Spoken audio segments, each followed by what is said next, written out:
नमस्कार मंडळी. नर्मदे हर. नर्मदा गृहोद्योग गृहातर्फे मी विजया उल्हास गोखले आज अशी एक पारंपरिक सर्वांच्या आवडीची आळूवडी मी करणार आहे. त्यासाठी आज आळूची पानं मला मिळाली. ती आळूची पानं 10. ही आळूची वडीची पानं वेगळी असतात, आळूच्या भाजीची पानं वेगळी असतात. त्यामुळे ही 10 पानं घेतली आहेत आणि मी आळूची वडी भाजणी घालून करते. भाजणी आणि बेसन. बेसन म्हणजे चणा डाळीचं पीठ. तर ही भाजणी आहे.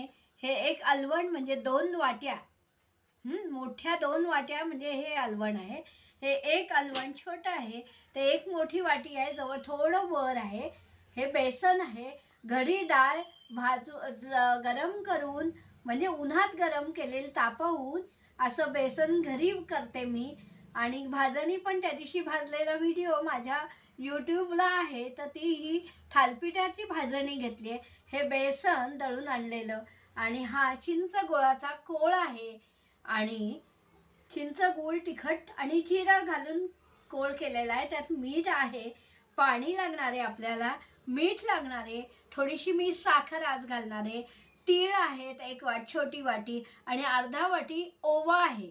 तर हे सगळं सामान घेऊन आपण साहित्य घेऊन आज आळूवडी लावते मी. आळूचे उंडे करायचे. 10 पानाचे 3 उंडे करतील. काही छोटी असतील त्यात 4 पानं घेतील, मोठी असतील ती 3-3 पानं घेणार आहे. तर चला आपण उंडे लावूया आळूच्या वडीचे. या डब्यामध्ये आपण उंड्याला लागणारं पीठ सगळं एकत्र करू, सामुग्री करू आणि मग या पानावर ते पीठ लावायचं. भाजणीची घेण्याची माझी एक कला वेगळी आहे. ती छान लागते आणि खुसखुशीत वडी आणि जरा चव वेगळी लागते आळूवडीची. म्हणून ही भाजणी घेते. ती भाजणी थोडी आपण वगळून ठेवूया. जास्त झालं 10, थोडीशी मी वगळणार आहे. लागलं सैल वगैरे झालं तर घालता येईल म्हणून. आणि हे बेसन असं दोन्ही एकत्र एकजीव करायचं. ते पण थोडं वगळून ठेवायचं. हे एकजीव झालं म्हणजे बेसन तर बेसन आणि भाजणी तर भाजणी लागत नाही. म्हणून नंतर मग आपण त्यात हे तीळ घालणार आहोत. तीळ पांढरे तीळ घेतलेत, ते घातलेत. आणि ओवा हा हातावर चुरडून घ्यायचा म्हणजे त्याचा स्वाद वाढतो.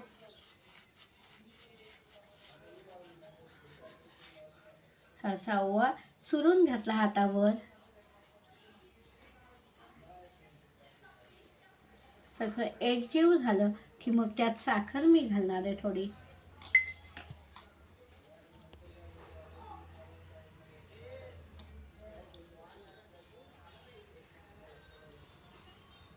हळद घालायचे.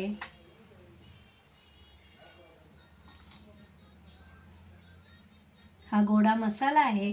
गोडा मसाला मी घरीच केलेला आहे. तिखट घालायचं. ह्या कोळामध्ये तिखट आहेच आणि थोडं अजून तिखट घालते मी त्यात.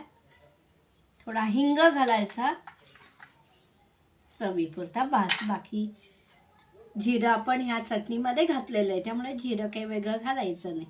हे सगळं पुन्हा कालवून घ्यायचं आणि मीठ घालायचं ह्याच्यात.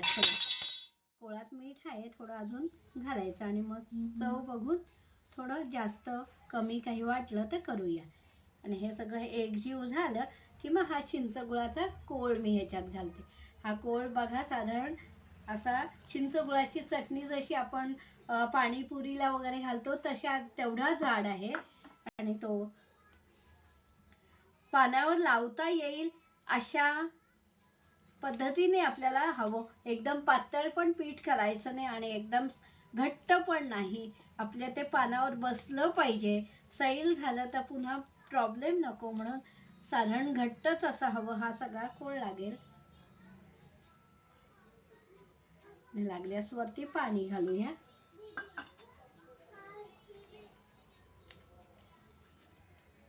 अलवणात पाणी आहे ते थोडं थोडं घालूया आपण. हे भज्यांच्या पीठ जसं भिजवतो त्याच्यापेक्षा घट्ट हे मी भिजवलं. हे बघा, हे असं लावता येतं म्हणजे थिलथिलीत वडी होत नाही. जास्त सैल झाली तर मग ती पीठ आतमध्ये असं सैलसर होतं, म्हणून एवढं साधारण घट्टच पीठ हे ठेवून द्यायचं. असं हे पीठ आता आपण पानाला लावूया. असं हे मोठं पान अळूचं मिळालेलं आहे. आतून काळसर जरा पान असतं. अळूच्या वडीचं पान असतं, हे जरा काळपट असतं. आणि भाजीचं पान जरा थोडं काळसरपणा म्हणजे थोडं पांढरट असं, हिरवट जास्त असतं, पोपटी रंगाचं. तर अशी ही पानं मोठं असलं तर कमी लागणार, 3 पानांचं करणार. आणि छोट्या पानाचं 4चा उंडा लावणार. अशी 10 पानं आहेत. आणि हे मी शिरा ह्या पानाच्या काढून घेतलेल्या आहेत, चिरून घेतलेल्या आहेत, पानं धुवून घेतली आहेत. आणि ही आता असे वडीला, या पानाला पीठ लावायचं वडीचं.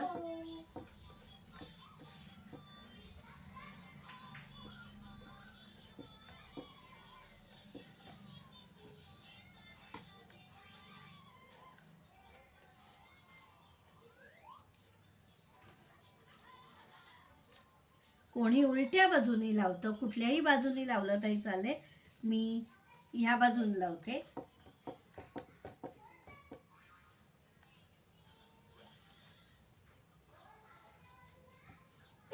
मला तुम्ही कशा वड्या करता ते कळवत जा. आणि आम्ही केलेल्या वड्या तुम्हाला आवडतात का ते सांगा. थोडा माझ्या नातीचा मध्ये मध्ये आवाज येतो. ती छोटी आहे, त्यामुळे 2च वर्षाची आहे, त्यामुळे ती आता मध्ये मध्ये तुम्हाला आवाज येईल.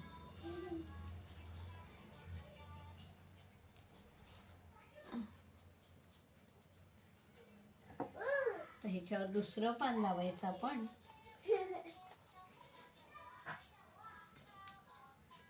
हे असं ह्या बाजूने टोक करायचं. ही 2 बाजू इकडे ठेवायची, एक टोकवाला इकडे. तर अशी एकावर एक 3 पानं लावून घेतलीत मी. आणि आता ची घडी घालूया. असा एक फोल्ड म्हणजे घडी घालून घ्यायची. पुन्हा पीठ लावायचं मध्ये.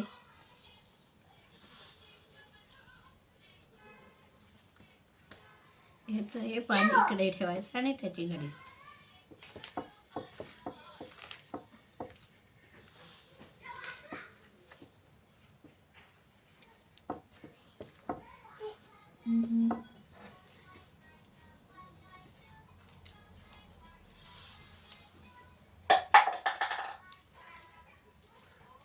पीठ भरपूर लावायचं. पिठालाच ह्या वडीची चव असते.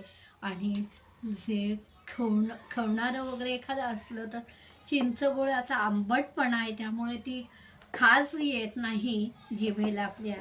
आणि हे वडीचंच असल्यामुळे फारसं खवतच नाही. पण ती चिंचगुळाचा मारा असल्यामुळे असंही फोल्ड करून गुंडाळी करायची, फोल्ड नाही, अशा ह्या गुंडाळ्या करून असा उंडा अळूचा करायचा. आणि आता हा उंडा वळून झाला, सगळे वळून घेणार. आणि हे मोदक पात्र किंवा इडली पात्रात तुमच्याकडे असतात, किंवा नुसत्या पातेल्यात पातेलं उपडं घालून खाली दुसरं पातेलं आत उपडं घालायचं आणि त्याच्यावर चाळण ठेवून उकडून घेतलं तरी चालतं. तर मी आता मोदक पात्रात उकडत लावणार हे उंडे. आणि मग वड्या गार झाल्या की त्याच्या वड्या पाडून तळणार आहे. तर असा हा एक उंडा तुम्हाला तयार करून झाला. बाकीचे उंडे मी तयार करते. सगळे वळले व्यवस्थित. आणि आता हे मोदक पात्रात मी वाफळवून घेते. कढईत तेल गरम करायला ठेवलंय. आणि आता ह्या तळायच्या वड्या. आणि तळून किंवा तव्यावर तुम्ही थोडंसं तेल घालून परतवून घेतल्या तरी चालतील. ह्या हलवाच्या असं जर वड्या जर नसतील करायच्या तर भाजीसारखं छोटा चिरून अळूचा उंडा चिरायचा आणि हलवाचा पळवा करता येतो. तो फोडणीला टाकायचा. आपण भाजी जशी करतो, परतवून भाज्या जशा करतो, तसा हा उंडा बारीक चिरून तो फोडणीला टाकून त्या हलवाचा पळवा करता येतो. म्हणजे अळूच्या वडीची परतवून भाजी. तर असे या अळूच्या वडीचे प्रकार होऊ शकतात. एक परतवून, तळून आणि हलवाचा पळवा.